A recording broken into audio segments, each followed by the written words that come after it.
Classification है। पहला हमारे hard money, hard currency, hard currency हुई थी आपकी करेंसी भी दीजिए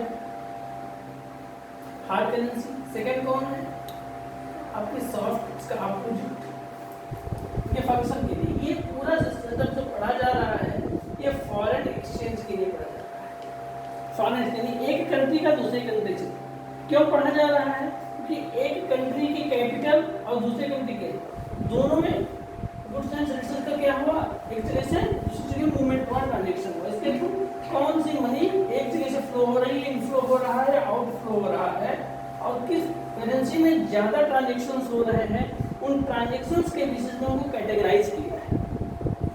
नॉर्मल जैसे यूएस की अगर हम बात करें तो यूएस का जो डॉलर है वो वहाँ की करेंसी है, और वहाँ की क्या कर देती है सेंट्रल बैंक यानी फेडरल रिजर्व बैंक इशू करती है। ऐसे इंडिया की बात करते तो इंडिया में रुपीज आरबीआई क्या करेगी, इशू करेगी। लेकिन ये क्या यहाँ पे सॉवरेनिटी आरबीआई या यहाँ पे फेडरल रिजर्व बैंक इसको क्या कर सकती है, जारी कर सकती है, अपने यहाँ की लिक्विडिटी मेंटेन कर सकती है, अपनी मार्केट के हिसाब से इसको रेगुलेट कर रही है। सिमिलर कंडीशंस क्या भी है, रुपीज को कौन इशू कर रहा है, हमारा आरबीआई कर रहा है, आरबीआई, और आरबीआई जो कर रहा है इसमें रेगुलेट कर रहा है। लेकिन ग्लोबलाइजेशन के दौर में वस्तुओं तथा सेवाओं को एक बाउंड्री में नहीं सीमित किया गया है, वस्तुएं तथा सेवाएं एक देश से दूसरे देशों में भी जा रही हैं। इस कारण क्या हो रहा है कि फॉरेन करेंसी की जरूरत पड़ रही है। हमें कुछ अमेरिका से मंगाना है, या अमेरिका को भारत से कुछ मंगाना है, हमको चाइना से कुछ मंगाना है, तो उस करेंसी की भी हमको रिक्वायरमेंट है। अब किस करेंसी की वर्ल्ड वाइड ज्यादा इंपॉर्टेंस है, किसकी कम इंपॉर्टेंस है, उसके बेसिस पर हमको कैटेगराइज किया गया है, हम किसको क्या माने। एक हमने क्लासिफिकेशन किया, एक को हम हार्ड करेंसी बोलते हैं, नॉर्मल करेंसी है, कोई हार्ड करेंसी नहीं है, वो करेंसी है नॉर्मल, लेकिन उसके फंक्शनिंग यानी उसकी इंपॉर्टेंस के बेसिस पे इसको हमने क्लासिफाई किया है। तो फर्स्ट में मुझे हार्ड करेंसी, फिर सेकंड में मुझे सॉफ्ट करेंसी एंड थर्ड में मुझे हार्ड करेंसी, फोर्थ में मुझे हीटेड करेंसी, फिफ्थ में मुझे cheap currency, and sixth one is a dear currency. ये मेन क्लासिफिकेशन है। क्या इतने हैं? और भी हो सकते हैं, होते रहेंगे इनके फंक्शन के हिसाब से। देखते हैं क्या क्या है। पहला समझने की कोशिश करते हैं हार्ड करेंसी क्या है। वो करेंसी जो हार्ड करेंसी है समझने की कोशिश करें। अगर हम यूएस की बात करें और यूएस का जो डॉलर है वो इशू कर रहा है वहां की फेडरल रिजर्व बैंक। लेकिन देखिए कि पूरी दुनिया में क्योंकि इनका इंडस्ट्रियलाइजेशन पहले हुआ और क्या हुआ, इन्होंने पूरी दुनिया में ग्लोबलाइजेशन का यानी कैपिटलिज्म का एक कॉन्सेप्ट लाया और इन्होंने क्या किया, अपने यहाँ से मैन्युफैक्चर करके गुड्स को क्या कर दिया, पूरी दुनिया में भेजना शुरू कर दिया। तो इनकी करेंसी, इनके जो गुड्स या सर्विसेज इनके द्वारा दी जा रही हैं उनकी डिमांड वर्ल्ड वाइड है। तो इनके यहाँ की गुड्स या सर्विसेज किसी को परचेज करनी है तो उस कंट्री को क्या चाहिए, डॉलर चाहिए। वो कंट्री का, उस कंट्री में रहने वाले लोग को, आपको चाहिए अमेरिका आईफोन खरीदना है या गवर्नमेंट को क्या करना है, यहाँ से कोई वेपन्स मंगाने, कुछ भी करना है तो उनको चाहिए डॉलर। ये डॉलर की जो वर्ल्ड वाइड इंपॉर्टेंस है तो हर व्यक्ति क्या चाह रहा है उस डॉलर को। लेकिन ये इशू कौन कर सकता है, सिर्फ ये देश। तो ये करेंसी की इंपॉर्टेंस बहुत ज़्यादा है। क्यों? इसकी क्या है, डिमांड बहुत ज़्यादा है लेकिन इसकी सप्लाई सिर्फ एक व्यक्ति के हाथ में है। और वो सप्लाई किसके बेसिस पे है, वो अपने लोकल मार्केट को स्टडी करके। ऐसा नहीं होगा कि वो एक्सटर्नल के लिए अलग डॉलर इशू करेंगे, इंटरनल के लिए अलग करेंगे, नहीं। वो अपनी मार्केट पे स्टडी करके अपने डॉलर को क्या करेंगे, इशू करेंगे। और चूंकि इशू करने वाला एक कंट्री है, अपनी लोकल मार्केट के बेसिस पे स्टडी करके, और इनकी गुड्स एंड सर्विसेज की डिमांड क्या है, वर्ल्ड वाइड है। तो इनकी वैल्यू के लिए क्या हो गया, इसको हम हार्ड करेंसी बोलते हैं। क्यों? क्योंकि इनकी क्या है, सप्लाई कम है, डिमांड बहुत ज्यादा है। इम्पैक्ट क्या होने वाला है, इम्पैक्ट सिंपल सा है, इसकी लिक्विडिटी बहुत ज्यादा है। लिक्विडिटी कहने का मतलब इसकी डिमांड बहुत ज्यादा है। हर व्यक्ति चाहेगा कि हम डॉलर क्या खरीद लें इसकी डिमांड बहुत ज़्यादा है, इसकी डिमांड की वजह से इसको हमने बोला है हार्ड करेंसी, इसकी इंपॉर्टेंस की वजह से हमने इसको बोला है हार्ड करेंसी। तो सॉफ्ट करेंसी कौन सी है? जस्ट इसका अपोजिट है। सॉफ्ट करेंसी वो हर करेंसी जो इस हार्ड करेंसी को परचेज करना चाह रहे हैं, हर वो कंट्री जो इस हार्ड करेंसी को चाह रही है और अपनी मनी को इंट्रोड्यूस करना चाह रही है मार्केट में, वो हर करेंसी क्या है? हमारी सॉफ्ट करेंसी है। मीन्स क्या है? इंटरनेशनल मार्केट में इजिली अवेलेबल है। किसके लिए?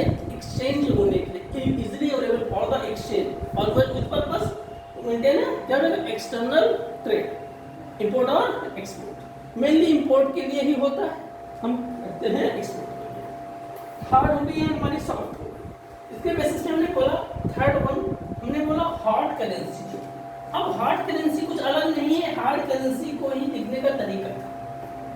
हार्ड करेंसी वो चीज की क्या थी? डिमांड बहुत ज़्यादा डिमांड थी। अब हार्ड करेंसी कैसी करेंसी हो रही है? जिसमें जिस चीज की ज़्यादा डिमांड होगी उसके प्राइस क्या रहेंगे? फ्लक्चुएट भी तो होना शुरू हो जाएंगे। किसी एक कंट्री जो इसकी डिमांड कर रही है, उस कंट्री के पास में अगर ये हार्ड करेंसी ज़्यादा आ जाएगी तो वो क्या करेगी? उसको कम करना चाहेगी। तो हमने बताया था ये इंपोर्ट और एक्सपोर्ट के लिए क्या है? फिर इम्पैक्ट डालते हैं। ठीक है, डिप्रिसिएशन करेंगे या एप्रिसिएशन करेंगे? ये क्या करेंगे? इस करेंसी जो आ गई है इनके पास में, इसको क्या करेंगे? मार्केट में या तो सप्लाई करेंगे या तो अपने पास में ले लेंगे। तो एक कंट्री, वो खुद कंट्री इशू करने वाला कंट्री नहीं, उसके अलावा वो कंट्रीज जिनके पास ये डॉलर ज़्यादा हो जाए या कम हो जाए, तो मार्केट में क्या कर सकते हैं? सप्लाई कर सकते हैं और नहीं कर सकते। अब यहाँ मान लें कि दो कंट्री हैं, कोई कंट्री ए है कोई कंट्री बी है। ये एक कंट्री जिस गुड्स एंड सर्विस की डिमांड कर रहा है उसके लिए भी डॉलर की जरूरत है। सिमिलर कोई बी कंट्री है, वो जिस चीज की डिमांड कर रहा है उसके लिए भी इसको डॉलर की जरूरत है। ठीक है, और इस बीच में कोई सी कंट्री है, इसके पास में क्या है? बहुत ज्यादा डॉलर इकट्ठे हो गए हैं, तो क्या करेंगे? ये लोग ज्यादा डिमांड कर रहे हैं, तो मार्केट में चूंकि डॉलर की बहुत ज्यादा डिमांड होना शुरू हो गई, या यूं कहें कि अमेरिका में बनी हुई वस्तु क्या है? ये लोग ज्यादा खरीद रहे हैं, इंपोर्ट कर रहे हैं, या किसी और कंट्री में भी जहाँ पे इस करेंसी को यूज किया जा रहा है उन लोगों ने इंपोर्ट करना शुरू किया और उनको डॉलर की जरूरत है।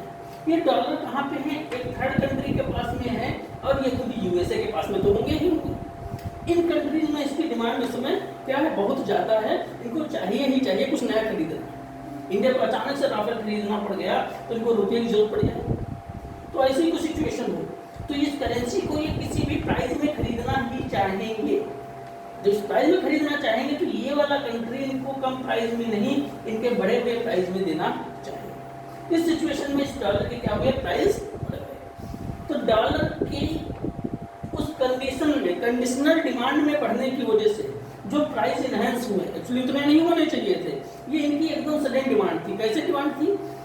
तो कोई जैसे होली आने वाली हो तो चीज़ें महंगी हो जाती हैं, नवरात्र आने वाला हो तो फ्रूट्स महंगे हो जाते हैं। क्या है? जानते हैं उसकी डिमांड बढ़ने वाली है, ऐसा नहीं है कि उनको यील्ड करने, जितने यील्ड की प्रोसेस होगा उसमें क्या मिलेगा? कॉस्ट ज़्यादा लगेगी, ऐसा कुछ नहीं होने वाला है। वो डिमांड की बेसिस पे क्या हो रहा है? तय हो रहा है। तो ये जो समझ रहे हैं इसकी डिमांड बढ़ने वाली है, तो इन्होंने क्या किया? इस महीने से बेचना शुरू कर दिया और इसमें इन्होंने प्रॉफिट कमा लिया। तो ऐसी करेंसी क्या है? एक हाथ से दूसरे हाथ, दूसरे हाथ से तीसरे हाथ, चौथे हाथ, रोटी की तरह एक हाथ से दूसरे हाथ में रखते जाते हैं, चेंज करते रहते हैं। क्यों? जिससे कि हाथ चलने ना पाए। ऐसे ही एक डॉलर भी एक जगह से दूसरी जगह, दूसरी जगह से तीसरी जगह। सिर्फ डॉलर नहीं, जापान की येन भी हो सकती है, रेनमिनबी भी हो सकती है, पॉन्ड्स भी हो सकती है, कुछ भी हो सकती है। जो भी हार्ड करेंसीज थी उनके प्राइस में सडन क्या हुआ? प्राइस यानी उनकी वैल्यू का बढ़ना या कम होना। उस वैल्यू के बढ़ने या कम होने की वजह से कोई व्यक्ति अगर में ही ट्रेड करना शुरू कर दे, उस डॉलर का ही ट्रेड करना शुरू कर दे अपने बिजनेस के लिए और अर्निंग्स क्या करे? कुछ अपनी इनकम को जनरेट कर ले, क्या उस करेंसी को तब बोलेंगे हार्ड करेंसी। हार्ड करेंसी का एक रिप्रेजेंटेशन है, लेकिन कब है वो? उस सिचुएशन में है जब करेंसी की वैल्यू फ्लक्चुएट हो रही हो बाहर। उस फ्लक्चुएशन में उसको हम क्या बोल देंगे? Hot currency. Now fourth one is heated currency. Heated currency क्या है? हमने समझा हीटेड करेंसी जो हमारी फोर्थ करेंसी है, क्या समझते हैं हीटेड। अब ये जो डॉलर के प्राइस फ्लक्चुएट होने वाले हैं, ठीक है, डॉलर के प्राइस ज्यादा होने की वजह से किसी और कंट्री की डोमेस्टिक करेंसी पे बहुत ज्यादा प्रेशर आना शुरू हो जाए, यानी प्रेशर और किस पे, डोमेस्टिक करेंसी। क्यों ऐसा हुआ, इसको एग्जाम्पल से समझते हैं। अगर हम इंडिया के रिस्पेक्ट में ही ले लें, अगर ये यूएस है और ये इंडिया है, तो एक कंडीशन हो सकती है, एक यूएस डॉलर जो है ये 70 रुपीज के बराबर है। अगली सिचुएशन अगर हो जाए, एक यूएस डॉलर जो है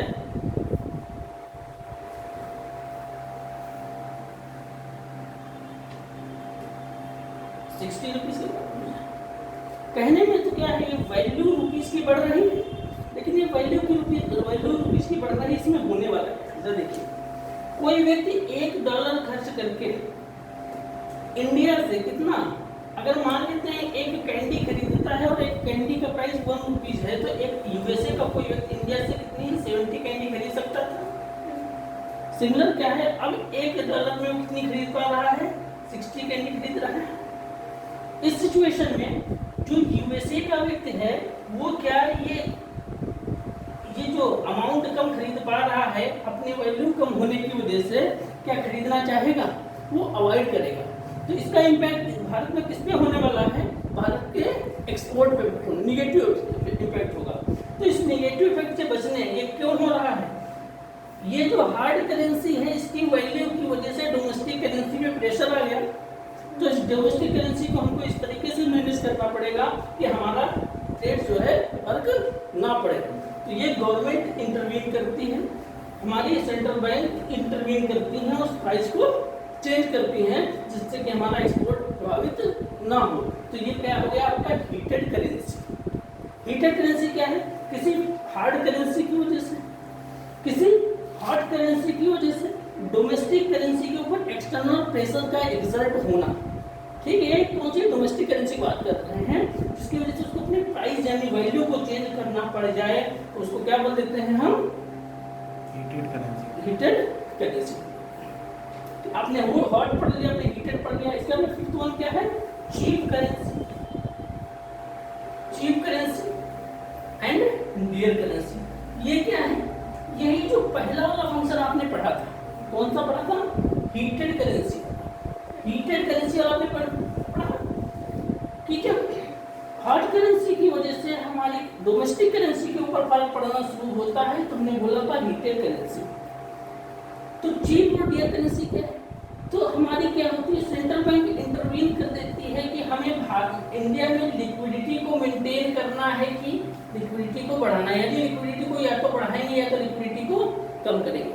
लिक्विडिटी को कैसे बढ़ा सकते हैं, लिक्विडिटी को बढ़ाने के तरीके हैं कि आरबीआई क्या करे, मॉनेटरी पॉलिसी के थ्रू, या अगर गवर्नमेंट इस फंक्शन में इन्वॉल्व हो जाए, तो गवर्नमेंट को अगर लग रहा है कंट्री में लिक्विडिटी बहुत ज़्यादा हो गई है, रुपीज बहुत ज़्यादा हो गए हैं, इस वजह से इसकी वैल्यू कम हो गई है डॉलर के रिस्पेक्ट में, तो इसको क्या करना है, एब्जॉर्ब करना है। या लगे कि एक्सेस मनी की ज़रूरत है, कि हम कहाँ पे भेज दें, तो चीप मनी उस सिचुएशन में हो जाता है जब गवर्नमेंट क्या कर देती है, एक्स्ट्रा लोन देना शुरू कर देती है, खुद ही क्या करना शुरू कर देती है, मनी की सप्लाई मार्केट में करना शुरू कर देती है, लिक्विडिटी बढ़ाती है, तो उस करेंसी को क्या हम बोलते हैं, चीप करेंसी। ठीक है। और डियर करेंसी क्या हो जाती है, जब ये एक्सेस करेंसी को एब्जॉर्ब करना शुरू कर देती है। किस तरीके से, बॉन्ड इशू करके बॉन्ड इशू कर देगी और क्या करेगी, एक्सेस लिक्विडिटी को एब्जॉर्ब कर लेगी, इसमें आएगा हमारी डियर करेंसी में आएगा।